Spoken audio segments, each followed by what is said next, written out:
High blood pressure ranks as the #1 risk factor for death and disability in the world. Previously, I showed how a plant-based diet may prevent high blood pressure, but what if you already have it? The American Heart Association, American College of Cardiology, and the Centers for Disease Control and Prevention recommend as the first-line treatment lifestyle modification. If that doesn't work, you can start the patient on a thiazide diuretic or water pill, and then you keep piling on the meds until you get their blood pressure down. Commonly, people end up on 3 drugs, though researchers are experimenting with 4 at a time, and some people end up on 5. Why not just jump straight to the drugs? Well, they don't treat the underlying cause, and they can cause side effects. Less than half of patients stick with even the first-line drugs, perhaps due to the adverse effects such as erectile dysfunction, fatigue, and muscle cramps. So, what are these recommended lifestyle changes? They recommend to control one's weight, salt, and alcohol intake, engage in regular exercise, and adopt a DASH eating plan. The DASH diet has been described as a lacto-vegetarian diet, but it's not. It emphasizes fruits and vegetables and low-fat dairy, but just a reduction in meat. Why not vegetarian? We've known for decades that food of animal origin is highly significantly associated with blood pressure. In fact, if you take vegetarians and you give them meat, you can watch their blood pressures go right up. I've talked about how there are benefits to getting blood pressure down as low as 110/70, but who can get that low?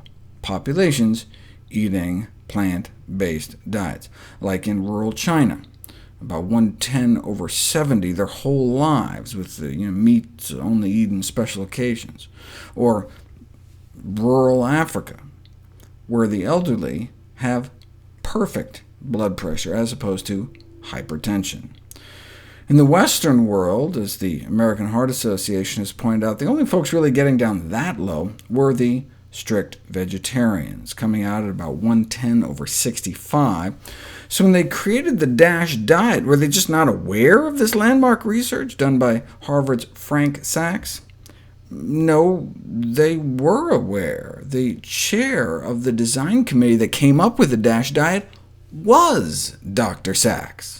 In fact, the DASH diet was explicitly designed with the #1 goal of capturing the blood pressure-lowering benefits of a vegetarian diet, yet contain enough animal products to make it palatable to the general public.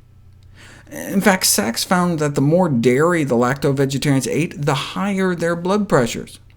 But they had to make the diet acceptable. Research has since shown that it's the added plant foods, not the changes in oil, sweets, or dairy, that appears to be the critical component, so why not eat plant-based? Recent meta-analysis showed vegetarian diets were good, but strictly plant-based diets may be better. Vegetarian diets in general confer protection against cardiovascular disease, some cancers, and death, but completely plant-based diets seem to offer additional protection for obesity, hypertension, type 2 diabetes, and heart disease mortality. Based on a study of 89,000 people, those eating meat-free diets appeared to cut their risk of high blood pressure 55%, but those eating meat-free, egg-free, and dairy-free had 75% lower risk. If, however, you're already eating a whole food plant-based diet, no processed foods, no table salt, and you're still not hitting 110/70, there are a few foods recently found to offer additional protection. Ground flax seeds, a few tablespoons a day, induce one of the most potent antihypertensive effects ever achieved by a dietary intervention, 2 to 3 times more powerful than instituting an aerobic endurance exercise program. Watermelon also appears to have extraordinary effects, but you'd have to eat like 2 pounds a day. Sounds like my kind of medicine, but it's hard to get year-round. Red wine may help, but only if the alcohol has been taken out. Raw vegetables or cooked? And the answer is both, though raw may work better. Beans, split peas, chickpeas, and lentils may help a little.